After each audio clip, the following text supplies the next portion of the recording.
Hello everyone, দেখো ছান পুজো দিয়ে বাবলু এসে পড়েছে, বাজার এসে পড়েছে। দেখো আজকে রুটি কিনে নিয়ে আসছে। আজকে রুটি সবাইকে বেরিয়েছে। দেখো কী কী বাজার আনছে তোমাদেরকে দেখিয়ে দিচ্ছি। এনেছে চিকেন, মটন, চিংড়ি মাছ, ইলিশ মাছ। দেখো সব নিয়ে এসেছে, বাজার চলে এসেছে। আর আজকে রেডিমেড রুটি কিনে নিয়ে এসছে, রুটি সবজি।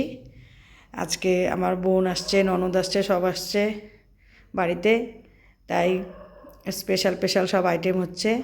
দেখো রুটি কিনে নিয়ে এসে সবাইকে রুটি দিচ্ছি। আজকে সবজিও কিনে নিয়ে এসছে। সকালে আর ব্রেকফাস্ট করতে পারিনি আজকে। চান পুজো দিয়ে সোজা রান্নাঘরে চলে এসেছি।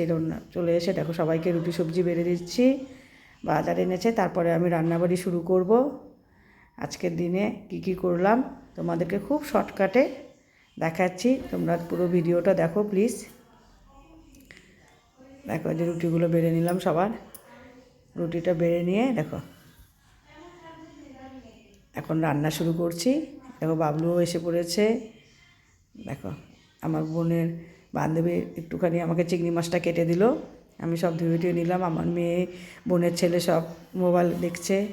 তোমাদেরকে শর্টকাটে আজকে চিংড়ি মাছ আর ইলিশ মাছ বানানোটা দেখাচ্ছি। ইলিশ মাছটা বানাবো আজকে আমি শুধু কাঁচা লঙ্কা ফাড়া দিয়ে পাতলা ঝোল, আর চিংড়ি মাছটা বানাবো অল্প পেঁয়াজ দিয়ে, লঙ্কা দিয়ে শুকনো শুকনো করে ভাজা। দেখো চিংড়ি মাছগুলোকে আমি সুন্দর করে ভেজে নিলাম। ভেজে নিয়ে একসঙ্গে যত তাড়াতাড়ি শর্টকাটে করা যায়, কারণ অনেক রান্না আজকে, অনেক কাজ। দেখো কাঁচা লঙ্কা, কালো জিরে, সম্বার ফোড়ন দিয়ে ইলিশ মাছটাও বানিয়ে নিচ্ছি। জল দিয়ে দিলাম, হলুদ লবণ দিয়ে দিলাম। দিয়ে জলটা যখন অনেকক্ষণ উতলে উতলে হবে, তখন আমি এখানে ইলিশ মাছগুলো দিয়ে দেবো। চিংড়ি মাছটাও ভাজা হয়ে গেছে আমার। দেখো চিংড়ি মাছের এখন এই তেলের মধ্যে আমি মশলাটা দিয়ে দেবো। দিয়ে মশলাটাকে অনেকক্ষণ ভেজে নেব, একদম মানে লাল লাল করে একদম ভেজে নেব। ভেজে নিয়ে চিংড়ি মাছটা, দেখো ইলিশ মাছের জলটাও হয়ে গেল। দেখো চিংড়ি মাছের মশলাও হয়ে গেছে। চিংড়ি মাছগুলোকে দিয়ে দিলাম, সুন্দর করে ভেজে নিলাম চিংড়ি মাছটাকে। ভেজে এখন দেখো এখানে আমি ইলিশ মাছটাও আমার হয়ে যাবে, হয়ে গেছে জলটা। দেখো ইলিশ মাছের মধ্যে জলটা হয়ে গেছে। এখন আমি ইলিশ মাছগুলো এখানে দিয়ে দেবো। দিয়ে সুন্দর করে জাল দিয়ে দেখো ইলিশ মাছগুলো দিয়ে দিলাম। ইলিশ মাছ সাধারণত কাঁচাই বানাই, যেভাবেই বানাই আমি ইলিশ মাছটাকে কাঁচাই বানাই, ভালো লাগে। কাঁচা বানালে সেন্টটা থাকে মাছটা। এইভাবে কাঁচা লঙ্কা ফাড়া দিয়ে হালকা পাতলা ঝোল ইলিশ মাছের বানিয়ে খাবে, খুব ভালো লাগে। ইলিশ মাছের অনেকভাবেই করা যায়, সর্ষে পোস্ত দিয়ে করে, কেউ ঝোল বানায় আলু বেগুন দিয়ে। আজকে আমি এইভাবেই করলাম, যেহেতু মটন হবে, চিকেন হবে, সব রিচ, তাই ইলিশ মাছটা হালকা পাতলা।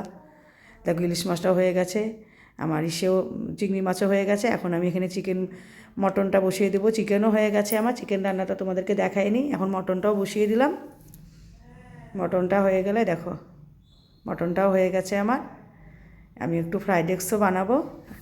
এই দেখো রান্নাবাড়ি কমপ্লিট। কী কী রান্না করেছি তাই একটু ছটকাটে দেখিয়ে দিচ্ছি।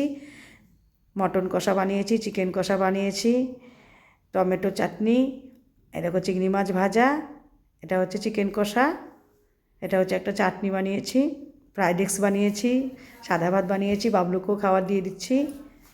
দিয়ে দেখো আমার বোনের ছেলে, আমার মেয়েদেরকেও খাবার দিয়ে দিলাম। ওদেরও খিদে পেয়ে গেছে, 1:30 বেজে গেছে। সবাইকে খাবার দিয়ে দিলাম, আমার ননদদেরকেও খাবার দিয়ে দিলাম। দিয়ে এই আজকের ভিডিওটা এতটুকুই। কেমন লাগলো আমার ভিডিওটা? গুড নাইট সবাইকে, টাটা এভরিবডি, ভালো থেকো সবাই।